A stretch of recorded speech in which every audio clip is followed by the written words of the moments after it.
I'm Rebecca Mitchell, Chairman of the Stratham Heritage Commission. Welcome to you all, and thank you so very much for coming out this evening. On a winter evening, it's good to get together with friends and neighbors. And as friends and neighbors, the Stratham and Exeter Heritage Commissions were happy to join together in sponsoring this evening's program. One of our goals is to recognize the role that barns and other agricultural structures play as important elements of our historic landscapes, our visual landscape. But you'll learn from our speaker tonight that barns aren't just mute objects in the landscape. They're sites, buildings, structures that have stories to tell if we learn how to look and how to listen to those buildings, and we'll learn how to do that tonight. We also want to recognize the often unsung efforts of individual property owners as they preserve these structures that in many cases no longer serve any agricultural purpose. How are we doing? Good. This evening was the inspiration of Nathan Merrill, a member of the Stratham Heritage Commission and co-owner with other family members of Stuart Farm, a dairy farm here in Stratham. Nate, ably assisted by a fellow commission member, Wally Stewart, worked many hours both putting together this program but also producing a book that we have on sale here, a local historic barn tour that will cover many of the barns that will be local barns that are discussed tonight. I'm going to turn the floor over to Nate, who will introduce our most welcome guest speaker. Nate.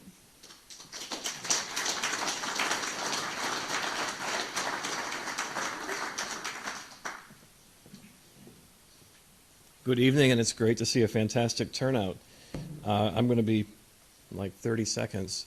John Porter is a renowned barn expert in New Hampshire. He's Extension Dairy Specialist Emeritus from UNH Cooperative Extension, and he is our resident barn expert in the state. He also hosts a visiting ag engineer who comes to the state several times a year from New York to help active farmers solve ag engineering problems on their farms in the 21st century. So he has a huge range of knowledge, and tonight's focus is going to be about the historic barns.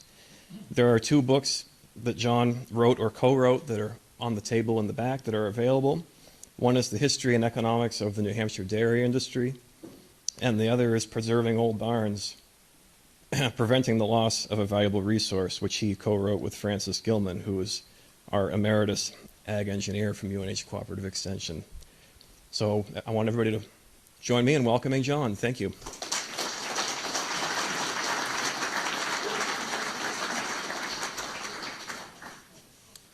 Okay, thank you, Nate. Glad to be here. I go around the countryside talking about barns, and my talk pretty well parallels the book. And I call it The History of Agriculture as Told by Barns. But tonight, you're going to get a little added bonus here. Okay, this thing is going to back up. Once in a while this does this to me. Just a second.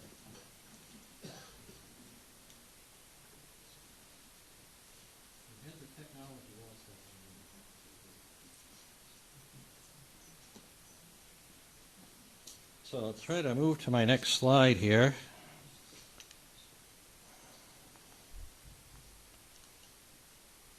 Oh, this isn't going to do this again, is it?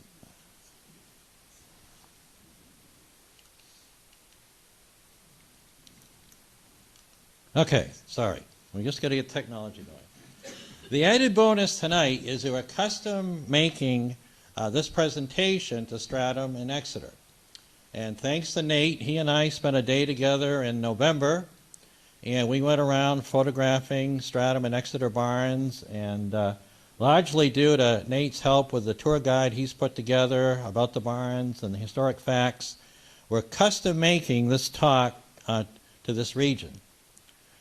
Now, barns have an interesting history down through the ages.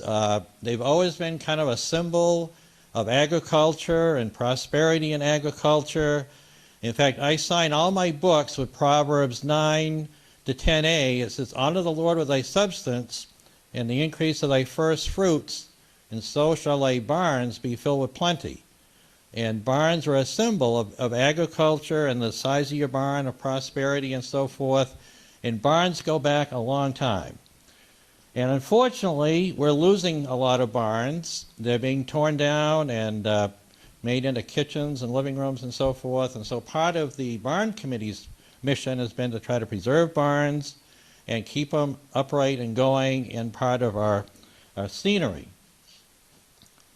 Fortunately, this barn had a good ending. This was the barn you might have recognized. It was on Route 4 in Chichester, crossing the Bobcat dealership. And I chased this through brokers and everything else. Francis Gilman and I rode on a snowy day way up in northern Maine, and we found this thing, and it was reassembled. So that was a good ending, but they don't always happen that way, and they end up disappearing from our landscape. And a lot of our barns are dilapidated, and a lot of them are owned by widow ladies who have been in the family, their husbands have passed away, there have been generations in the farm and so forth, and it costs a lot to take a barn like this and fix it up. And we've lost some to fire. This was in Dover, not too far from here, a horse farm. And these things are just like a tinderbox. You know, they're dry, they've been drying for 150, 200 years. And every winter you either hear of a fire or a collapse or something, and I'm afraid we could hear some from this winter as well, the way things are going. Now, this is one of my favorite pictures that I call the evolution of barns, because I don't know of a better example where you see all the styles of barns and still used for the original purpose. Every one of these barns has cattle in it. Let's see. The one way up in the corner, I'm going to see if I can get my arrow going here. Okay. To add to this, I'm red-green colorblind, so half the time I don't see this dot. But that barn up in the corner, that's your 1850s old barn, and then you've got the one here. Okay, I can see it. Okay, here's the cow stable, the 1950s cow stable, and then you've got the 1996 freestall. And if this is a real up-to-date picture, there's a year 2000 milking parlor here. But here's that evolution of the Yankee barn, the hip roof 50s barn, and the 1990s freestall barn. This is the Yetton Farm in Epsom. Okay, to start our story about the history of barns, and we've got to start with the Old English barn. And that was the one that our ancestors brought that floor plan over with them from England and from Europe. That floor plan had been used for hundreds of years. And basically, you had always had a cow stable here, an open floor here for accessing the barn and threshing the grain, and then you had the hay storage here. That was just standard floor plan. And some of you know Steve Taylor. He tells the story that the little 2x4 they put in front of this door to hold the grain in was called the threshold. So apparently that's where that term came from that we use for doors. And this barn, the characteristic of an English barn, had doors on the eave side, a low pitch roof, and kind of a subsistence size barn. And this was what our early ancestors used. And that was what they started with. There was just a few cattle. There'd be maybe a workhorse, but a very subsistence-sized building. And then as agriculture grew, they added to these barns. And you'll see this little lean-to here. This often was the demise of these barns. A lean-to like this can catch snow and actually cause problems. This is a really cute little barn up in Lyme, New Hampshire. Since this picture, it's been renovated. And actually, it isn't as pretty as this now because of the new boarding, but that will wear over time. And so this English barn was small and had to be expanded as agriculture grew. And then agriculture grew more, and they actually started linking barns together. And it was very common to link two barns together. Here, you see somebody got off a little bit in the measurements, but not too bad. And they often would put them 10 feet or 12 feet apart when they placed the second barn in place, because if you left a gap, it left room for the oxen and for the iron bars and everything to get them in place, and then they would build a connector. This one, you can see the connector was about here, and they called it the dance floor because they had a dance the night they got the barn finished. But it was common to bring two together. And you say, why did they go to all that effort? Well, you couldn't go to Home Depot to get 2x4s. It meant starting from scratch out in the woods. And a lot of these barns, these were so rugged, they could be pulled intact as a box on rollers. Now, the story was, I think this was pulled across the pond, but they would sometimes move them intact or they would tear them down and put them back up. But again, I'm giving you this history of agriculture. Agriculture grew, and those little English barns just weren't big enough. This is an English barn. I used to ride by this every day on the bus. It's up in Lebanon, up on Hardy Hill, Stevens Road. Probably one of the larger English barns you'll see. And I'm pretty convinced it had some additions. I think it could have been, the front could have been added on to, and we're sure that somewhere about in here there was an addition. A very large English barn, probably one of the oldest barns in Lebanon. But again, it grew with the times as agriculture was growing. Okay, we get into the 1850s or so, and we had a change in barn architecture. You know, these frugal, wise Yankee New Englanders, they got to thinking, and they said, why in the world are we putting the doors under the eaves and letting all that snow fall on us all winter? You know, why don't we put the doors in the end? And so this became known as the Yankee Barn. It was just Yankee ingenuity. They deviated from that English plan, and it had a lot of advantages. One is, it's very easy to add on and continue with your stable. That English barn was very difficult to add on to. You had this short little stable. This way, there's no end. A lot of these were increased by a third or half over time. You also had a steeper roof, and it shed the snow, and there was more storage upstairs for hay, and it was very good for, you can drive the horses through. Not all of these you went all this way through. Some of them you had to back out. But around the 1850s are when these came in with this architectural change. And New Hampshire must have had a real heyday of agriculture in the 1850s. There's a lot of these barns. If somebody asked you to date a barn, say 1850, you're probably going to be right 80% of the time. No, it really had to be the heyday. They must have been building barns everywhere. And the reason is you've had the Civil War thing kicking in, you had the railroad kicking in. A lot of things were happening that were helping agriculture. I mean, agriculture was actually profitable, in the 1800s. It really was. It was a profitable thing, especially the sheep industry. So we moved into the Yankee barn, and there was a lot more flexibility, and it grew with agriculture. Just a few things to look at architecturally. We call this the gunstock post. It flares out at the top, and you see the reason is so all these beams can come together and have more meat up here for the intersection. And then you have the side members, and we'll talk about this a little bit more later, but this gunstock post is very characteristic of all these older barns, both English and Yankee, and it was just a practical way of bringing this together tight and having an adequate spot for your joints. This is about the earliest Yankee barn Francis and I have seen. This is in Hampton. Chet Riley owns it. And we dated this to being about 1799. And that's very early, but that shows, an advanced coastal region, longer settled, and they were moving to this earlier. An interesting thing about this, the door isn't centered. And once I point this out to you, you're going to be craning your head around as you drive, just like I do, because you see a lot of these. See, the window is centered, but the door isn't. And what they would do, they would often have, these barns basically were built in what we call 12-foot bents. It was 12 foot, between the beams. And so a barn was usually either 36, 48, 60, or whatever long. And almost every barn you walk into is 36 feet wide. Well, sometimes they will put a wider segment on the feed side to store more hay, and then they go 14, 12, 12. And in fact, Nate and I were commenting on the number we saw in Stratham, an inordinate number of these down here.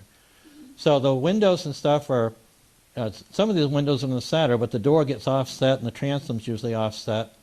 But once you notice this and look for it, you'll see quite a few of these. And it was just a way to build a little larger barn. Okay, we got the growing agriculture. We got the Yankee Barn, and even the Yankee Barn is getting small because agriculture is growing. We're after the 1850s and 60s, the Civil War boom, the railroad boom, and so they started putting lean-tos. Very common to see a lean-to, and this would probably usually be a heifer barn to grow more heifers, and then the cows to be inside. But it's very common to see this. And the other thing, as I mentioned, they sometimes just plain added more bents. They put another 1 or 2 segments on here to make these bigger. This is an interesting little story. This is a really cute little barn that I found outside of Concord. I didn't even knew it existed until I did my book. And the thing that always intrigues me, it had a silo built on the end, and this farm quit farming way back in the 50s, and it makes you wonder if that short-sightedness of putting the silo maybe limited that barn earlier than it should have been, because that makes it difficult to put an addition on. A lot of barns kept going by adding additions, and a silo makes it more difficult, and you just wondered if that maybe would have affected that. But it's a really cute little barn, a nice little silo there. Okay, inside these barns, up in the peak, you've got what we call the flying scaffold. That's what Francis and I call it. It's the scaffold area up here.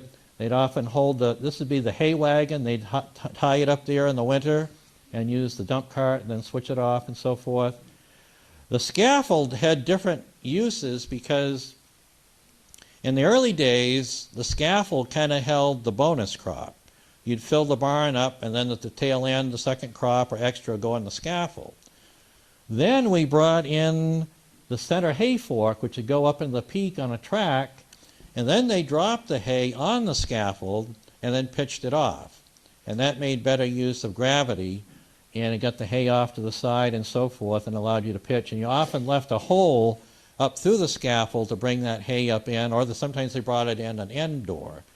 But the scaffold was very much a part of the new development of the hay fork to mechanize things and to make use of gravity. And in the now again, I'm going to follow the lesson. I'm going to where we're at. Now we're in the 1880s or so, and there was a real concern on the part of New England agriculture and USDA and so forth about New England staying competitive because the West was getting big. The train was bringing in produce, and there were actually booklets written about how to make your barn more efficient. And it's interesting. I have an 1888 article that I have that was written, and it sounds like today's newspaper. It's to New England farmers, and it says, "You New England farmers hang in there, that California water isn't going to last forever." And that was in 1888. And they were promoting all the benefits of New England and fresh pastures and all that sort of thing. And so USDA and some of these places were actually giving booklets out and plans of how to modify your barn to be more competitive. And then they changed some of the plans to try to make better use of gravity. So we started seeing the drive-in barn bridge, getting the barns elevated, so now you pitch the hay down instead of up. There were plans on how to remove posts and put in rods and support a barn with a truss so you could get the wagon turned around. A lot of those kind of things were promoted. So they were trying to use gravity to make things easier. This is another way of using gravity, and that's in the manure system. They can have it in the basement, and so now you'd let the manure go by gravity here and take it out. So that was another way to use gravity. Then new technology came into these barns and actually kind of came the demise of them because these barns weren't designed to handle running water and moisture and so forth. Years ago, a cow was lucky if she got 2 drinks a day. You know, she went out in the morning, went out at night. That was probably a pretty good privilege. Well, then we brought in water cups, and you see you got the potential of water leaking and so forth, and that rotted a lot of these barns. They weren't really built for that. And so that you always look at the stable side of a barn. It's always in the worst shape. And then ventilation became more of an issue. As we started filling these barns heavier and more animals and more density of animals, people think that cupolas are a pretty decoration, but they had a very functional method of using those on barns. They were needed for ventilation, and some people think they were just for the hay mow, but they actually tied into the stable often too. And I haven't been inside this one, but just looking from here, this looks like the normal channels. They build a channel all the way down the roof, down the side of the barn, and then you'd put a little opening in the ceiling, and they would actually vent the stable up through these, and then they open into the hay mow as well for ventilating the hay mow. But these actually help ventilate the stable, and this is a beautiful barn over in Croydon. I think it's been worked on recently. And you talk about using gravity, you can't begin to capture the size of this barn. This is huge. In fact, if you look out this little window in the summer, you can see the cog railway go up the mountain. And this is up in Franconia. And this roof edge lines up just about with the driveway. You drive in right up in here, and then you pitch the hay down, again, making use of gravity, and then the cow stable is down here. A huge old barn up in the Franconia called Toad Hill Farm. Okay, then we have the phenomena of the hitched buildings, the attached buildings. You maybe have heard of Tom Hupke's book. I guess Big House, Back House, Outhouse Barn. I always get that mixed up. But he talks about the connected buildings. And before I heard Tom Hupke speak, I always kind of had the theory this was just a good Yankee idea of not having to go outdoors to do the chores. You could go out from the house and through the sheds and never go outdoors to milk the cows. But Tom has done a lot of study on this, and his theory is these buildings were sitting here, and then due to the competition of that 1880s, 1890s, they needed little cottage industries, and a lot of these buildings were butter rooms, wagon wheel manufacturing places, shoe shops, whatever. And so his theory is it wasn't so much a practical thing for winter, but it was little connector buildings for making these farms profitable. And his really good argument he said if this was to make it comfortable to go from the house to the barn, why in the world didn't Minnesota do this? I think he's got a good point. This is really a Maine and New Hampshire phenomenon pretty heavily. It's kind of a neat thing. The negative part is we don't see many of these around because if there was a fire, you lost everything. And that happened. We'd lose everything. It just happens there's quite a cluster of these over in the Milton area near the Farm Museum. There's 2 or 3 of these.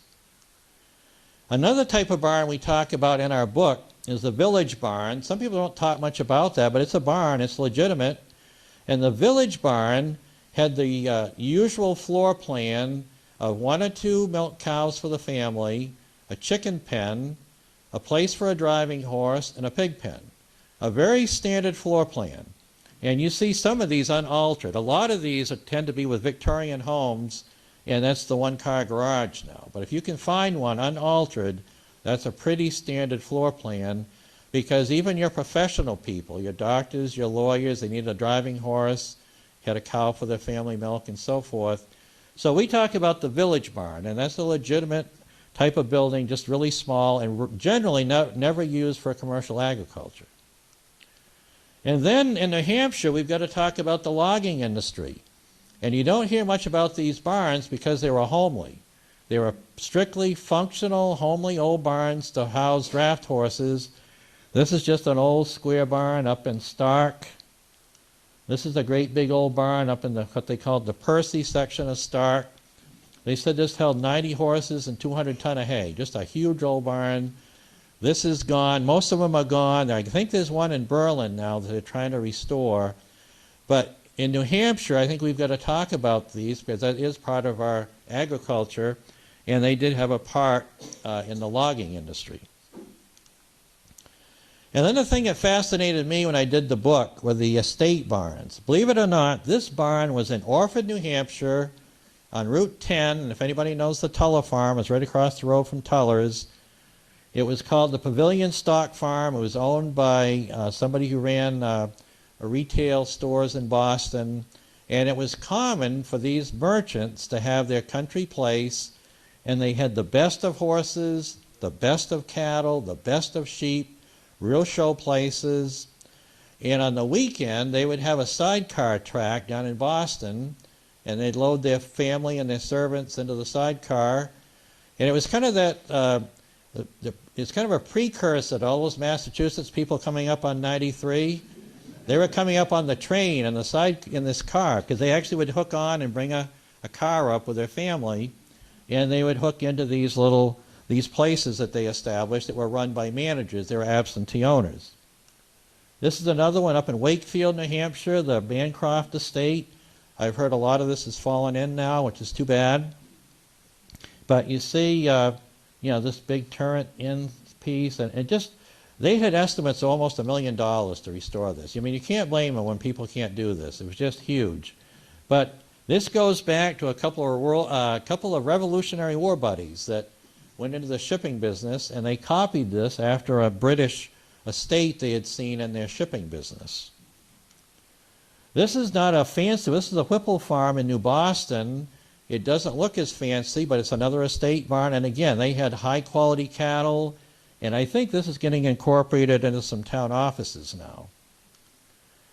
This is a nice little barn, another estate barn in Newport, and the story is this was part of the Corbin Park. He was had the wildlife refuge over there. These used to have a beautiful cupola. I have a picture of it. This beautiful cupola is gone, but you've got the leaded windows and everything. I mean, these barns were built really nice, and well-to-do people had them, and I just found them very interesting as I was researching some of this. Okay, now we're back on a history lesson. We're up to about 1900 now, and the government they had an idea that wasn't good. They came up with the idea that a round barn is what every farmer ought to have. They ought to have a round barn. You put the hay in the middle, the cows around the edge, and that would be the real key to efficiency for farming. Well, a few of these were built, but if you know anything about carpentry, every single cut in this barn is either a bevel or an angle. There's a real complicated collar that brings it together. I've talked to the farmer that owned this. He said, I knew exactly what part of that barn to stop lugging the milk one way and switch to the other way. He said it was a long way around. So they weren't that practical. New Hampshire's only got about one of these left. Vermont's got a few. This was 1904. This was 16-sided. The owner has really kept this up nice, and he's kept one little section of the stable just to show what it was like. But these really didn't catch on. They weren't as efficient as they were made out to be. Okay, back to our history lesson. Okay, you're up 1900s. Now we're skipping up. We're in the 1940s or 50s or so. And once again, the government had an idea that revolutionized barn design. And that is the Pasteurized Milk Ordinance said that all cows must be milked on a cleanable, impervious surface. And the only thing that met that criteria was a concrete floor. Well, a lot of these barns had the stable on the second floor. So in the 1940s and 50s, a lot of barn stables moved from the second floor to the basement. Our barn at home was that way. If you go on a barn tour and you see whitewash in the haymow, you think, why in the world did they whitewash the haymow? Well, that was a second floor stable, and when this rule came in, these people just dropped their stables into the basement and put in a ceiling. But consequently, barn architecture changed forever after that rule went in the 40s, and so now we were building single floor barns. We were putting concrete floors. We had hay going up overhead, and we didn't have that Yankee-style barn that we were thinking about before. And we had gutter cleaners, which needed a circular pattern. We had milk pipelines, which needed a circular pattern. And so we forever kind of started migrating to this other style. And this is a Gothic style. Once again, hay is up here, cows are down here. But it's so we can have that round pattern for doing things and meet that requirement for a concrete floor. Okay, now we're up into the late 60s or so, and I'm probably as guilty as anybody that told farmers, just abandon that old barn and just build a new one, because there was another engineering design that came in, and that's the truss roof. The truss roof meant that you could span 50 feet, have no posts, and not have to deal with all this internal structure. Because you go into an old Yankee barn, you're going to hit a post 12 foot in any direction you walk. There's going to be a post. So what we did, we said, abandon this old barn and just go out in the field and build a new one. And you'll see that a lot around New Hampshire. You'll see kind of this old dilapidated barn, but a more modern barn out in the field. And that was just a measure of getting to more efficiency and so forth. And so that led to the decline of some of these older barns. Okay, now we're up into the 70s, thereabouts, and there was another change in agriculture and in dairy farming, and that was the freestall housing. These other barns I've showed you, the cows are tied in place, they're milked in place, they're fed in place. We call it a tie stall. Well, then they found it was more efficient. Let the cows roam. These cows can roam free all in the barn. They can choose their stall. They can choose when they eat. They can eat more. They're more comfortable and so forth. And then we milk them next door in a milking parlor, which is cleaner than milking them where they live and eat. So now we changed another whole style of barn. And a barn like this, now this could be like 115 feet wide. And there's 3 rows of stalls. There's a row against the wall, double rows here, and a scrape alley and a feed alley and so forth. So we went to the free stalls, and that changed barn architecture all over. These are basically pole barns, pressure-treated posts, trusses, and so forth. Okay, so now if we really want to ruin your image of the pastoral setting in the country and the Yankee barn and the hay hanging out the end door, this is the newest thing in barns. Now this is the greenhouse barn, and this guy basically in the winter, this shade cloth that goes around this, and this is just greenhouse material. It's called a gutter greenhouse. And now the next step beyond this is the vinyl covering. They found these, the greenhouse plastic didn't hold up well, and they're converting these to vinyl, and some are just plain built new with vinyl. But it's just a way to try to save some money. It also, if you're not sure how long you'd be farming, a few power wrenches in 2 days, you could probably make it look like this barn never stood here, and you could reclaim it and rebuild it somewhere else. It's just got some flexibility.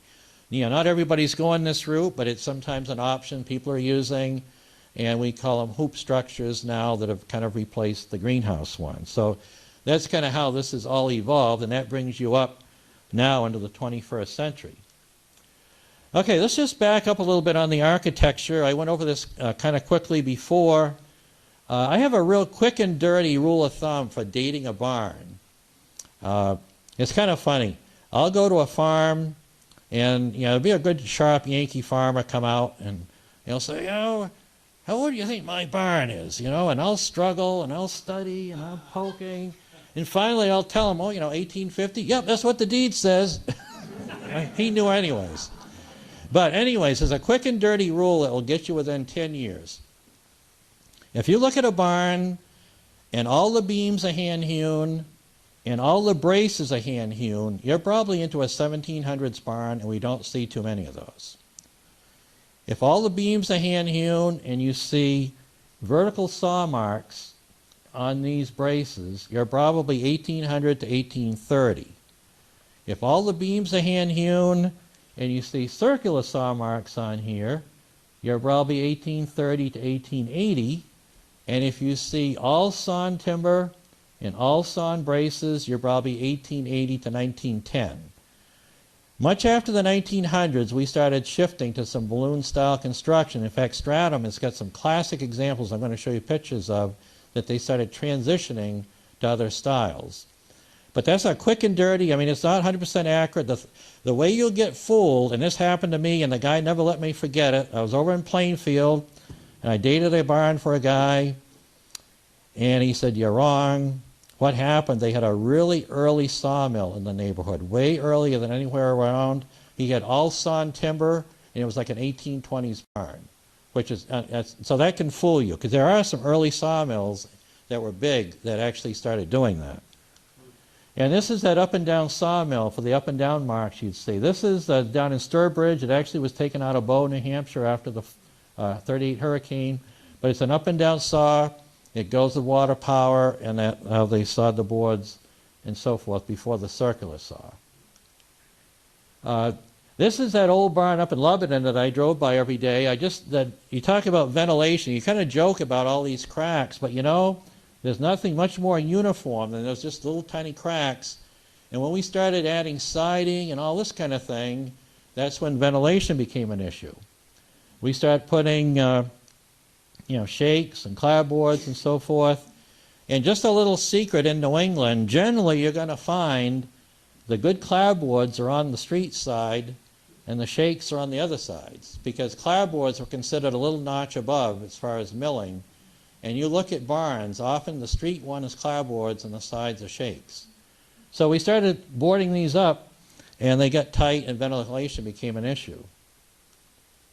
Okay, now we're going to do the barns of Stratham, and Nate, you chime in if you see some things. So we did this tour together, and this is where I blew out my old talk, and we brought in Stratham, Exeter, and we're just going to take a quick tour through town that Nate and I took that day, and see some of the things you have here, comment a little bit, and maybe some of you have some local things, and I'm sure Nate may have some things too. Okay, one we saw was the Florence Wiggin barn, 65 Squamcott Road. This was early 1800s, and once again, we've got this offset door. See, the windows are centered, the door is off. That means 12, 12, 14. Inside, you see, the structure here. This has got the vertical boards going up and down, and the big nailing purlins, and the big arch of the thing that's fascinating about these barns is this internal architecture and this framing. And I'm going to have to move along pretty good because we have quite a few. We wanted to show you as many as we could. This is the Brown Gifford, 17 Jackrabbit Lane, Stratham. Couple of things here. You've got the old milk room, which, those were built on. Just an interesting thing there. Way back, the public health people said you couldn't have a milk room connected to a barn because of manure and the flies and everything.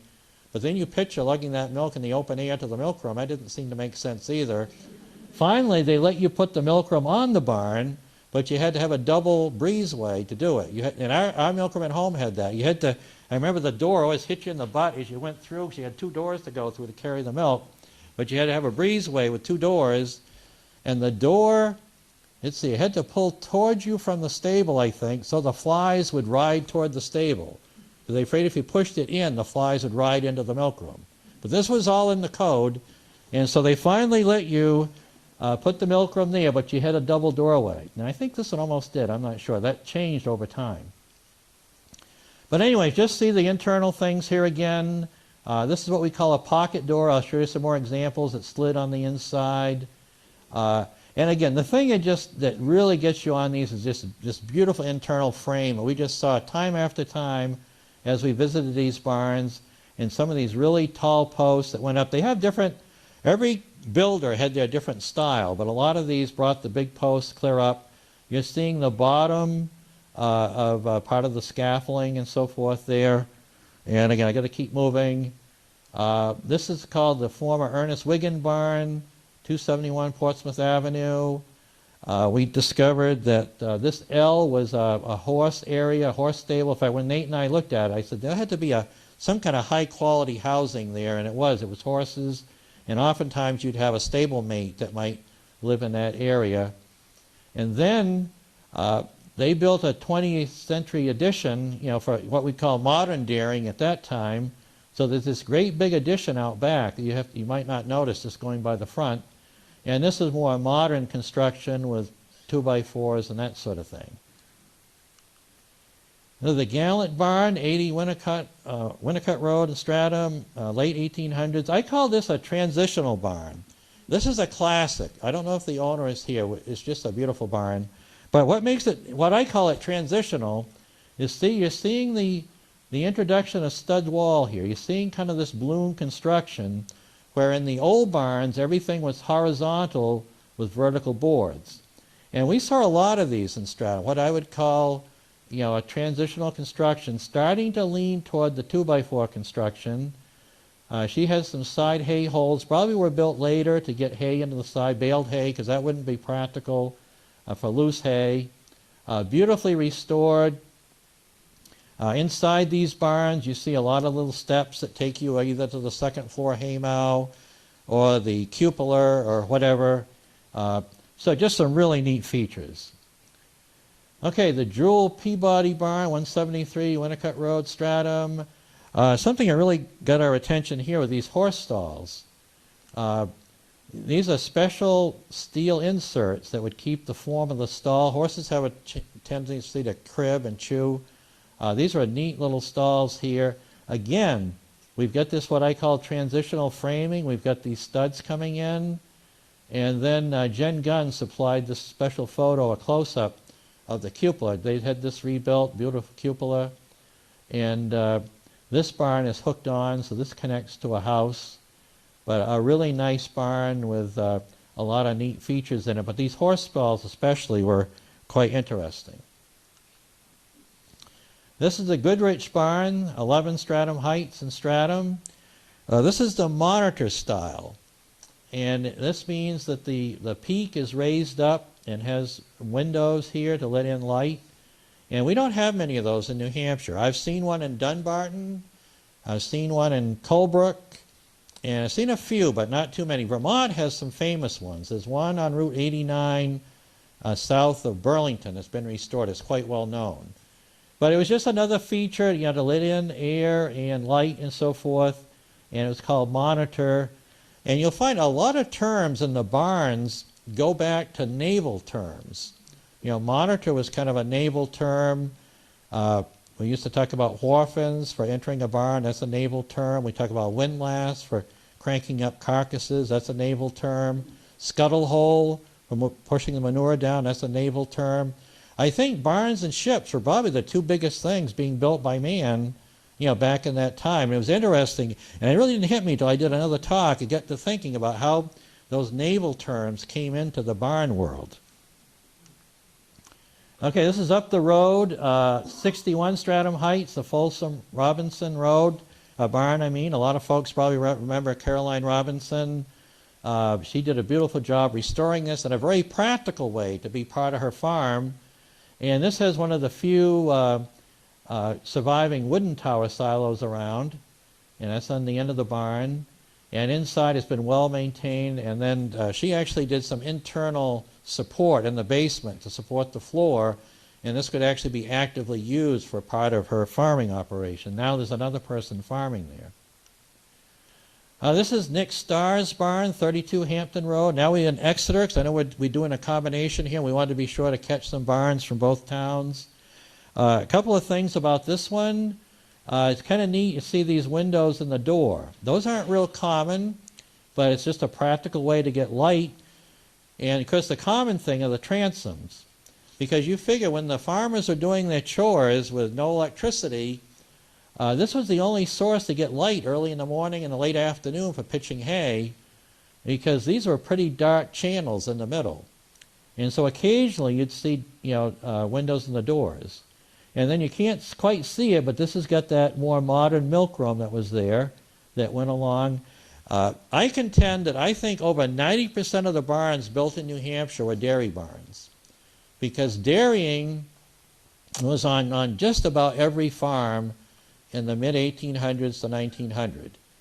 And I have statistics that show there were 20,000 dairy farms in 1900. Now that includes non-commercial. The commercial ones would be 10,000, but everybody with a cow, doing a little bit with a cow, was 20,000. And so that's why when anybody asks me how many barns are in New Hampshire, my estimate is 20 to 25,000. So I think it correlates with that peak of dairy farming. And we got a research project going on right now, and it's pretty much verifying what I've been telling these people all this time. I think they're going to prove it's right, I think. But they were dairy. And some were sheep. Knowing what I know now, I think our farm at home in Lebanon had a truly sheep barn. And what a sheep barn looks like, the second floor will be only hay with no sign of stanchions, and the basement will walk out into the south and have bays where the sheep would have been kept. And we had a classic one at home. I'm sure that's what it would have been. But almost every barn you walk into in New Hampshire, you'll find at least 6 cow stalls. Yeah, and I just proved that time after time. Okay, this is Warren Hanson barn. Again, another Exeter one. We want to represent you Exeter folks that came out tonight. 137 Linden Street, mid-1800s. And this one, he told us, was put together. There was an addition One of these bents was brought in to make this barn bigger. It's got a drive-in basement. A beautiful barn. Okay, this is the Wiggin Rains barn. Again, another Exeter one, 61 Newfields Road. This has the 1940s vintage dairy stable and a little milking parlor. And it makes it kind of unique because usually when you have a tie, we call this a tie stall, you usually milk the cows right in the stall. Now, there are a few people that built these milking parlors, and the owner would stand in this pit, and the cows would come in up the side of him about 30 inches off from the floor, so it was easy to put the machine on. He didn't have to bend over. The only thing is, the combination of a milking parlor and a tie stall barn is the most inefficient way to milk cows there is, because you're handling the cows individually in here, and then you're chasing them in here and bringing them back, where you could have milked them right in line. But it does save your back and your legs. Nate? John, just so you know, John Raymond's is a grazing dairy farm. So in the summer months, the cows go outside to graze, you bring them in to milk, and then throw them back out. So they're only being milked from the stable in the wintertime. Okay, that's a good point. Thanks for adding that. And that does add a little more logic to that, because now he can bypass all this stable and just bring them through. But this is a real early vintage milking parlor. These are actually grain feeders that he would probably bin to himself and have a bin of grain here and put it in, and the grain feeder would be the divider between the cows, and they would walk through head to tail. And a really nice barn floor. Yeah, this is really quite a nice barn. It's got a silo and so forth. Okay, this is the Pearson French barn, 16 French Lane in Stratham. It has a mix of hand-hewn and sawn timber. Poor condition right now. Hopefully it can be repaired someday. The gable end has bird houses, little bird housing places. And I was done some in these old barns. They were trying to encourage the birds to nest, and they would pick up the insects and eat insects in the summer. And a lot of barns, you'll see the ends will have built-in bird houses kind of in the end of the barn. Okay, this is the Jones Barn, 18 Winnicott Road, Stratham. Classic mid-1800s, traditional frame structure. You get the offset door again, 12, 12, 14. Again, you've got the clapboards on the street and the shakes on the back and so forth. And a cut granite foundation. I tried to limit myself to one slide on most of these barns, and not that I'm trying to give them more coverage, but we were able to get some really nice indoor shots. And you can see this beautiful cut granite, and this has been mortared in here. It gives you also a look at what some of this internal roof structure sometimes is. And again, different builders had different ways of doing it. This is this sliding door. They actually had support wheels, which you don't often see. This was a pocket door, which meant it was stored within the barn, but these little wheels guided it. And this is the scaffold area was a little strange on this one, and we're not sure. Some things may have been modified. It's not the way you'd normally see a scaffold, but we got some really nice interior shots here, so I gave a little extra coverage to that one. Okay, the Odell Lester Barn, 148 Portsmouth Avenue, Stratham. When you drive by, and I'm not making fun of the owner, but you drive by, the front looks really good, but it does have a few side issues.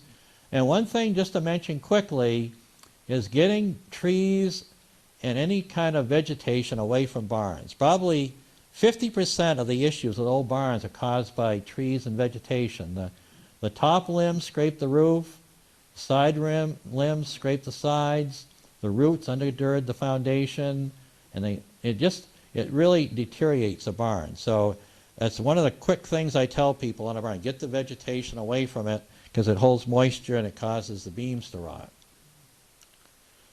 Okay, then we've got the C.V. Scammon Barn. This is the Doug Scammon place, a very well-known one in town, probably the most visible historic barn. It's got windows on the north, which is very uncommon. You wouldn't normally see this in a barn, but probably it means it was part of the 1940s poultry boom. And you'd see a lot of these barns converted to some second-story poultry.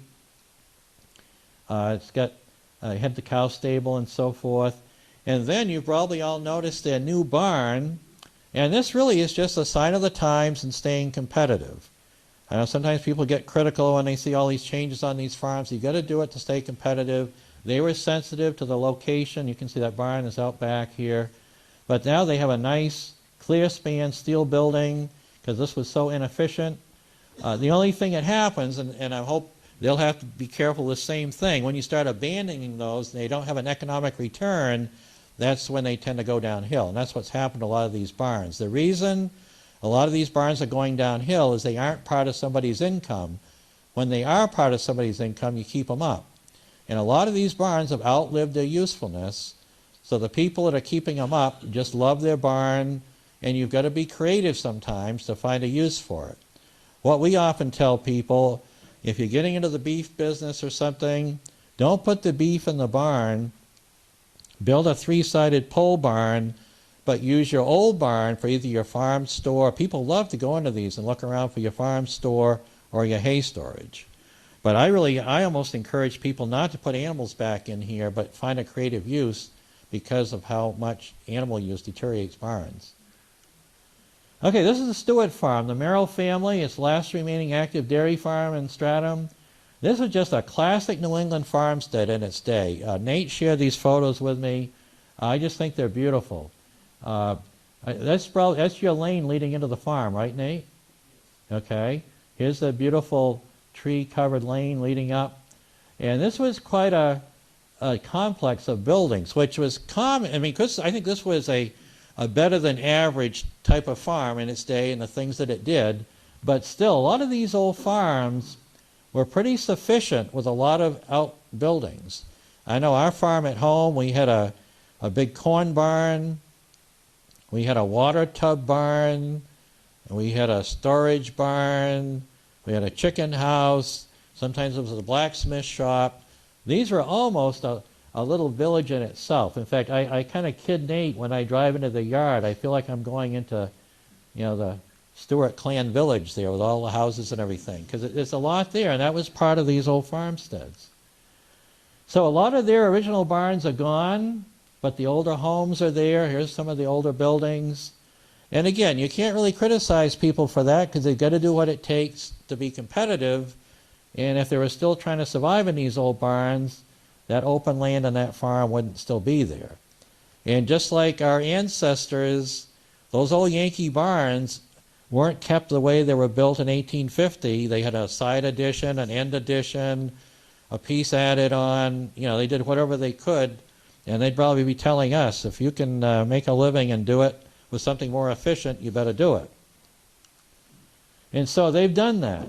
Some of these barns have been replaced, and now it's what it looks like, an aerial view. Now we're looking at these modern freestalls. Here's one of these fabric-type buildings. This is the freestall with the drive-by feeding and so forth. You can feed 150 head in the time it used to take to feed 30. You just can't compete with that because they lend themselves to mechanization. Okay, well, Nate, you want to make any comment on the Stratham Exeter tour, or anybody else? Because we're going to move on to the other part of the talk. I'm trying to get this wrapped up pretty soon here, but I took a little extra because of Stratham. Anything you want to add, Nate, on our tour? And you've got a little booklet now that pretty puts this you want to just write? He did a great job on this. Anybody who's here who is a barn owner who allowed us to be in your barn and photograph it, some of this, have no use for free. Everybody else is $10. It's a nice documentation. Nate let me edit it some with him, and it's a nice collection of things about this area. So anyways, I just wanted to customize this talk a little bit because this was a special Stratham Exeter. Now I'm jumping back into my normal talk again, and don't fear, I am getting close to the end, okay? I don't want to keep you too late. Okay, so now the last part is on barn preservation, and part of the mission that Francis Gilman and I have as we wrote the book and as we give these talks is to challenge people to maintain their barns. And it doesn't mean you've got to spend $100,000, but it means you've got to keep up with things because you let little things go and you're going to lose the whole thing. And so part of our mission was to get people to think about preservation and renovation. And so so I keep that in mind as we go. In fact, we had to change the name of our book. Our first title was Barn Restoration. And somebody said, well, that's actually a notch above all this. That's bringing it back to absolute purest form. And we're not expecting you to do that. In fact, we changed the title after somebody criticized that to preservation. It's preserving it, maybe not taking it to the nth degree of what it was before. So this is what happened. This is a barn that's 1,000 feet down the road from my house, or it was. And I drove by it almost every day. And at first, a shingle or two blew off, and nobody fixed it. And then the water ran down, and then the plate got weak. And then the plate kind of gave way. And then the vertical studs kind of got weak, and they rotted a little bit. Then the water got into the foundation, and that gave way a little bit. And this was over, I don't know, probably 20 years. I don't know. And every time I gave this talk, I said, this barn isn't going to be around much longer. Well, it isn't. Now, it's not a real special barn. It was an old potato storage shed. But it's a classic example. If somebody had put a piece of tin on here 20 years ago, that barn would still be standing.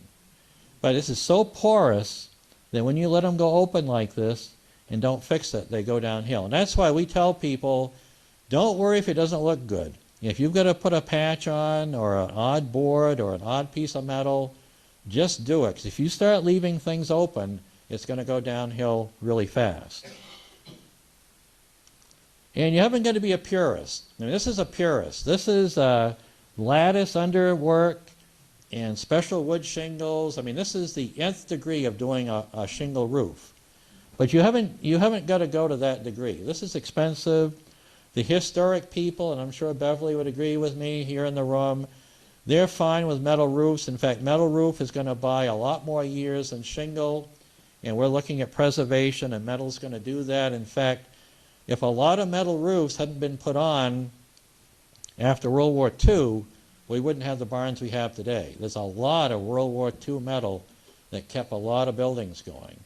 And today, with all these different shades, and I don't know what they all look like, teal and all this stuff, you can get all these shades of browns and greens and stuff, and you don't get that glary look.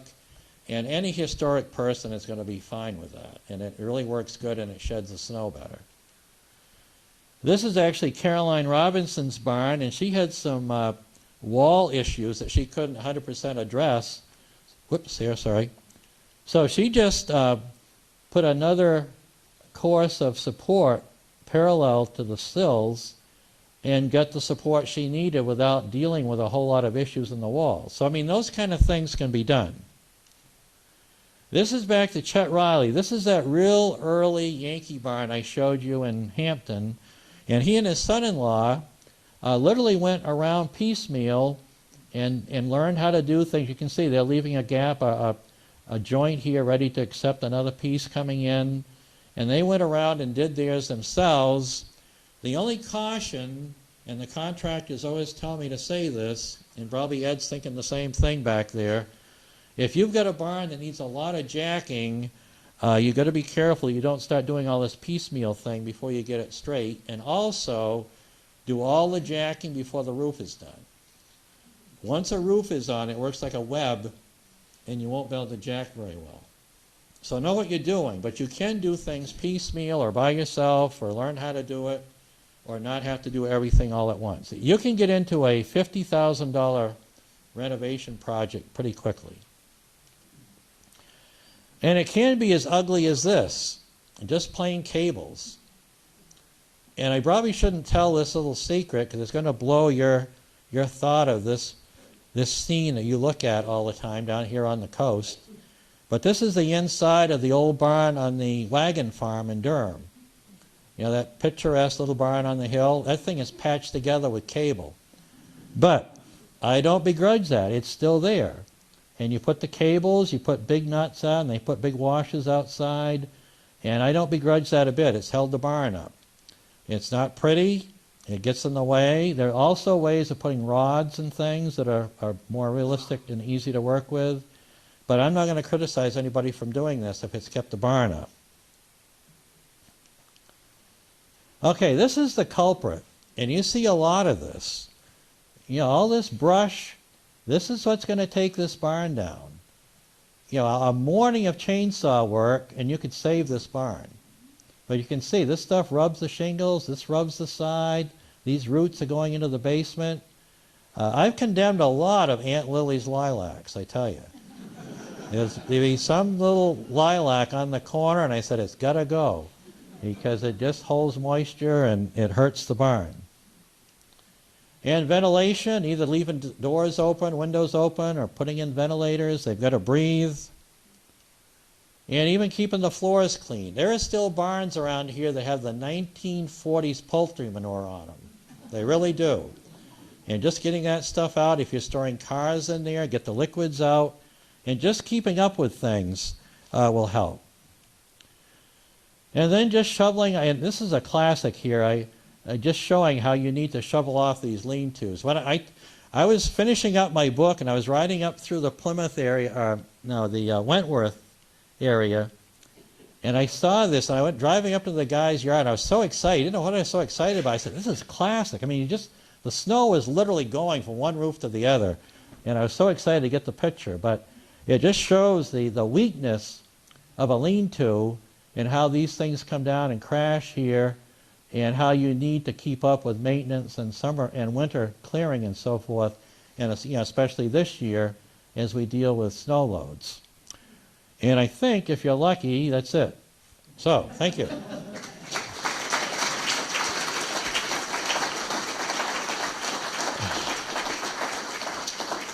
So let's do a few questions. I probably breezed over something you want to know. I try to allow some time for that. Ethan said we could do that a little bit. So somebody have a question? I'll repeat the question so you can hear it. So just fire it out to me and I'll repeat it. Yes? What were the reasons for whitewashing barns? Okay, what were the reasons for whitewashing barns? Once again, the U.S. government. It was the PMO, the Pasteurized Milk Ordinance, that said every year you had to whitewash your barn, and whitewash was made up of flour and starch and creolin and all kinds. I actually had the formulas in my office. Sometimes people call for them, but it was a mixture of some antiseptic type stuff like creolin or some things like that were used as a base, and some starch and everything so it would stick. And so once a year, and this is what was my job on rainy days in the summer. Any rainy day, my father gave me a broom, and he said, start sweeping down for whitewashing. Worst job we had. You'd sweep it all down, because whitewash kind of chips off. It's not really like paint. So you'd brush it all down, and then years ago, there were these jobbers that went around all summer with this old whitewash. You'd always tell them coming, because they were all spilled white all over the truck, with a great big barrel on the back and a big pump and a great big hose and a nozzle, and they'd go through and spray your whole barn, and that was required for sanitation and cleanliness. A miserable job, and miserable the first day it was done, but a nice finish, and smelled nice once it was there. It had a nice fresh smell to it. But it was a public health thing. Okay, next question. Yes? Paul has a very lovely barn on River Road that has how long it is, over 100 feet. It's all slate roof. Is that very expensive in its day? Well, slate, and maybe Ed can add to that, he's a contractor fellow, but first of all, I mean, slate was very durable. It did add a lot of weight. It added a lot of weight to the roof, and it could be the demise if things weren't kept up. But I would imagine they tended to be on the ritzy barn, so I'm assuming it was kind of expensive. It was very durable, very desirable, but very heavy. I don't know, Ed, you want to add to that? I don't know anything about the expense. Yeah, they're slow to put up, too, because you've got to put them upright and make sure they overlap right. Nate? Two of the barns in that slideshow have slate roofs also. Two of the barns and Carolyn Robinson's barn. They tend to be the higher class barns, generally. Generally, your old cow barns had the cedar shaped shingles, and those lasted longer than some of our asphalt. I mean, we had a barn at home that was probably shingled in the 40s, and I think it was just shingled again a few years ago. It was amazing how those, because see, Your cedar back then was better, too. You're into some really good stuff. Right now, the wood isn't as good. So anyways, tend to be, I think, more ritzy barns, not your average barn, generally. Okay, next question. There's a question nobody's asked yet. Okay, go ahead. Well, my barn has, as you know, it has a milk room. Oh, yeah, right. And if somebody poured, at some point, somebody poured a thin concrete floor in it, what would it have had? Would it have had a well down there for water to keep the milk? No, no, there's a couple different things. Two ways to build a milk cooler. One way, and the University of New Hampshire, I have the plan for it, you actually poured a wall with cork in the wall, and you put it a little bit lower so that you actually lowered the milk cans down into a water cooler. The other type, you bought a commercial cooler that sat above the floor, and you literally had to have a stand that you would go on. You had to lug these cans up onto a stand and then get on the stand and plunk them down into the cooler. And these built-in ones, which you might have had, were really good. Our farm had one. I found the plan for it right in the UNH plan service. But they literally poured them in place, and then the cooling was done by what we'd call ice bank. They had these plates across the back and refrigerant going through the plate, and then the ice would slough off during the day and go into the tub, and that's how you cooled the milk. So the option would either be a separate commercial, what we call a milk cooler that would be self-standing, and you'd have to lift cans way up into it, which is a lot of work, or custom-built concrete in the floor. Yep. Okay, next question. We got a few more minutes. Yes? Our barn has a pit toilet right in the middle of the barn. It looked like there was other manure in the basement. Would it be typical for people to be working in the basement and someone just using a pit toilet for a bathroom? Well, I don't know. You see a few outhouses in barns. Generally, the outhouse was in the connector building. Yeah, this is right in the. Yeah, we have that too, but right in the barn itself, and it just empties into the basement. The basement was a full basement, so it was used. So was it a separate little room, like an outhouse, It or? was a separate, but it wasn't sticking out from the barn. It was. Right. It was a separate. Yeah. Separate Yeah. closet. Right. Okay. And it just had a hole that emptied into the basement. Yeah. Well, I mean, in the day of that being used, I mean, you just plain have manure piles down there, and probably people wouldn't be walking in that vicinity and have a surprise going down to the basement. I'll just give you a little bit of outhouse trivia. I know a lot of people, they get fascinated by a three-holer. But if you know anything about outhouses, you know why it was a three-holer. It wasn't like Mom and Dad and Junior went to the bathroom together. If you know anything about outhouses, by December, the first hole was packed up almost to the seat, and you moved over to the next one. That's the outhouse trivia. A lot of people, but that's the, I mean, if you've anything about outhouses, I mean, it builds up, and you got to move over, and that's the practicality of a multi-hole. It was, a lot of people get a big chuckle out of, how did the whole family go out there? How did they have 3 people out in the outhouse? So that's a little outhouse trivia. And my other talk I go into that a little bit more, but I'll leave it at that. Okay, another question. Yes? I have an old, my house is 1798, we're up in Kingston, and there's a barn attached to it through a mudroom. And I think the barn was just used as a stable. I don't think it was a dairy barn or a commercial barn. However, what puzzles me about it is the boards, thick boards on the floor. There are some knot holes in there. It's only inches, like this far down to the ground. So it was like the barn itself, the floorboards of the barn were built like almost right on the ground, which seems odd to me. Well, it depends on your topography. In fact, there's a barn that I looked at outside of Durham, I think it was. It's built almost over a ledge.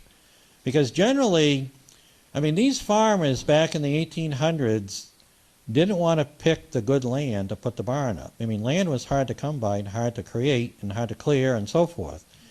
And so barns were sometimes built over ledges and rough ground and everything else. And sometimes they were built very shallow over what was underneath them. Now, some had basements, but if you go poking around on some of these, sometimes it may have been rough terrain or whatever, and sometimes some of these support beams sit almost on the ground. In fact, over time, things build up, and those can be some that, sometimes will rot. But I would guess that maybe that was built on rough terrain, or for some reason they didn't build a basement.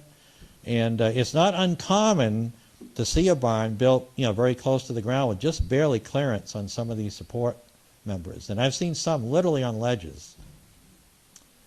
Okay, another quick question. We've got a couple, 3 more minutes. Yes? Was there any preferential difference between pine and hemlock for timbers? Okay, you asked one of my questions. I was waiting for it. You baited me. It's funny. Francis Gilman and I wrote our book. We're good friends. We've worked together for years. I had him in class when I was in college. We get along great. And the only argument we had writing the book was about what you build a barn out of. And we were in his little cottage up in Maine. I remember distinctly working on this chapter. And we were coming to about what you use for barns. And I was kind of arguing, chestnut, beech, or whatever. I grew up in the Connecticut River Valley, and we tended to see more hardwood. Francis says, no, John, it's not right. It was hemlock or pine. So we're kind of spatting back and forth a little bit. And finally, we just sort of chuckled at each other. The correct answer is whatever was out in the back 40. Because you weren't going to haul in wood to build this thing. You were building what was out back. And to answer your question, the pine was probably preference for the ease, of hewing. But on the Connecticut River Valley, I've seen a fair number of oak and beech and chestnut and so forth. But the correct answer is what was in, on the farm, because you're not going to go off-site to get it, and you're going to use what's there. So I would say probably the easier hewing was a preference, but it could affect the species you have in the neighborhood. But it's interesting you brought that up, because I have to always chuckle and ask, because Francis and I had quite a little battle about that, and then we just had to chuckle about it. There's still another question you haven't answered. Asked. Go ahead.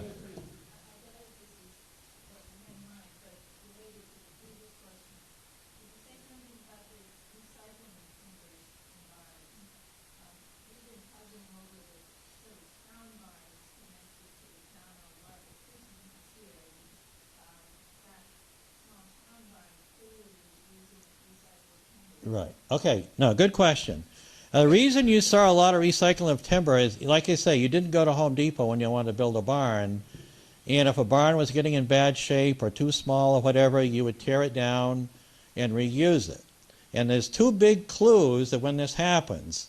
Number 1, you see notches that don't have wood in them, nothing coming, no timber coming, so you know that notch wasn't needed and probably was in a previous piece. The other big clue is you're apt to see Roman numerals where the joints come together of matching numerals, so they knew what piece went with what. So it was very common to do that. It was just a practical thing. You see it a lot. Invariably, you see it in a lot of barns. You know that was brought in, rather than starting from scratch, they brought in something that was deteriorated and couldn't use the whole barn. They used pieces or whatever. But it was just the practicality of not having to start from scratch. And it was done a lot. But the unused slots in the notches and the Roman numerals are big clues. There's still another question you haven't asked yet that I expected. Any other question? Nope. Everybody's trying to guess what that question is. Okay. The question that usually comes up, which I really don't cover that well in my talk, is about silos. People wonder about that. Now, silos started out generally internal in a barn because people were concerned about the silage freezing, and they didn't have really good methods of cutting it and so forth, and they felt it was in the barn, it would help. And the early silos tended to be square silos within the barn because the square construction was easier to do. Then they started developing more milling techniques, and they had beveled notched lumber that could build in a circle, and they would put internal silos. And a real clue of an internal silo is a dormer window on a barn roof, because otherwise there's no need of a dormer window on a barn roof. You see a dormer window, that was the entry point to put the silo blower in to fill the silo. Our barn had one at home. So as time went on, the milling got better and they built the round ones, and then they felt comfortable putting them outdoors and so forth. And then the other thing that limited silos was just the mechanization for properly chopping the feed and getting it in. Because in the early ones, they were using all kinds of one-lungers and conveyor belts and all kinds of stuff to get that silage in. And then later, we had more mechanization and stationary cutters and things to do it. And the silages started kind of in the 1880s or so. If any of you have heard of the Hoard's Dairyman magazine, Lorraine used to write for it. I have original minutes of the Granite State Dairyman Association, which Cynthia's dad was very involved in. I have the original, charter minutes, and it talks about, I think it was 1890, H.W. Hoard had a big meeting in Concord and talked about making silage and feeding the cows and everything. So that was a big thing being talked about in the 1880s, 1890s. It was a very desirable thing, but the mechanization and cutting was a limiting factor. And then the other thing that killed silage was the farm wife, because the early silage was grass and they weren't wilting it, and when it fermented, it gave off butyric acid, which has kind of the similarity of sour milk and vomit. And they said that the New Hampshire housewife was probably one of the leading causes of silage not progressing, at least the grass silage, because they wouldn't let the husband in the house. So, but corn silage came around, and then finally, grass silage got reinvented about 1970s. When I came on the job, my first duty was going around the countryside telling about making wilted hay crop silage. And it had a comeback, and now everybody does it. But anyways, the silos, that question wasn't answered. It often is asked, and a lot of your barns may have had one, or you may even see a covered foundation, because sometimes they put in a floor, and you'll see this little rock foundation. You wonder, what in the world is this little rock foundation doing in the middle of my barn? And it was probably the silo. So that was the one you didn't ask. So now you've got it. Is there another? About wrap-up time? Yes. When we first started farming, I presumed that it wasn't corn silage that we started. Right. Did we raise barley and other crops that would be coming to England? New Hampshire was one of the leading wheat states until we discovered Kansas. No, there was a lot of grain grown in New Hampshire, and they were self-sufficient, and they were growing wheat for their cattle for grain, and the barleys and the oats. Very common. It was very common for a farm to be growing, grains. But the basic ration on the farm would be to grow dry hay, and then they would supplement it, with these grains. And of course, now we've gone to the silages and we purchase our grains because it's we can't get the yields per acre you can in the West, and we're better to grow our forages and bring the grains in. But years ago, they were self-sufficient, and you'd see granaries on a farm, and they'd have wheat and oats and so forth. Now, these are about it. Before you all leave, a few things before we... Okay, and just a really quick advertisement for Beverly. She's back there selling books, and she has my barn book for sale, and also my dairy book. And the thing I say about the dairy book, that's what happened inside of the barns. It really is. These were all dairy barns, and we did a lot of work on that dairy history book, and that will tell you what these barns were used for. So if you want to see her, you can get kind of the summary of what I just talked about. Okay. Great, thank you. Before you leave, I also want to remind any barn owners out here that both Stratham and Exeter have adopted what is known as RSA 79D, a state law that authorizes towns to grant property tax relief to barn owners who can demonstrate the public benefit of preserving their barn. I won't go into all the details of that. In fact, Beverly has information about that back there, and also you could talk, we have some on our Heritage Commission table as well. Also want to point out that our Stratham 300th Anniversary Committee here is selling fundraising merchandise, and we'd appreciate you stopping by their table. One last thing, our janitor kindly put all these chairs up for us today, and if you could pitch in and fold your chair, and if the line's not too long, stick them up on the rack there, we'd appreciate that getting cleared out of the room. But lastly, I really want to thank John Porter for being with us here tonight, and thank you all for coming. Thank you, John.